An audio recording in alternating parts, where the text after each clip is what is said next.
a une douzaine de filiales situées en France ou à l'étranger, notamment en Europe. Pologne, Belgique, Espagne, Portugal. On fait de la distribution de gamme longue, on réalise un chiffre d'affaires de 195 millions d'euros sur l'année 2023. On a environ 750 salariés en France et 200 dans les autres pays européens. Donc j'ai entre autres en charge donc la comptabilité client, la comptabilité fournisseur, la comptabilité générale, la consolidation et la trésorerie. Donc je suis épaulé par une équipe d'une vingtaine de personnes qui sont avec 3 managers qui gèrent leurs équipes. On fait environ actuellement 4800 notes de frais par an. Le process a beaucoup évolué depuis 2012. Jusqu'en 2013, les notes de frais étaient faites sous format Excel.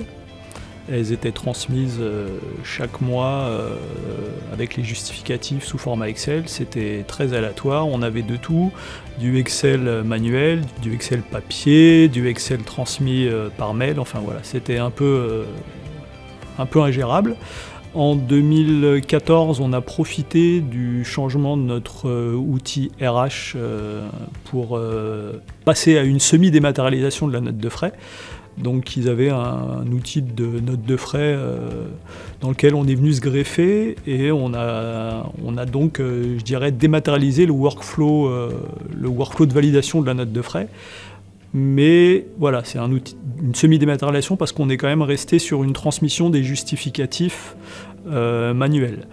Donc, sachant que parmi nos utilisateurs de notes de frais, on a 350 collaborateurs qui sont sur la route de force de vente, donc ça engendrait énormément de transmissions de courriers, des retards dans la réception du courrier, du retard dans les traitements, donc les gens n'étaient pas payés régulièrement.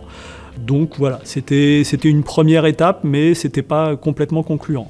Avec l'évolution de la dématérialisation, on a décidé les problématiques qu'on rencontrait, entre autres celles que je vous ai évoquées, mais d'autres problématiques avec l'outil qu'on avait, notamment dans les interfaces, des problèmes de plantage lors du paiement. Donc ça devenait très compliqué à gérer. On s'est intéressé aux outils de démat à 100% des notes de frais. Et donc on a choisi N2F qui résout toutes les problématiques qu'on pouvait rencontrer précédemment avec l'outil que je nommerai pas, mais avec l'outil qu'on avait, voilà.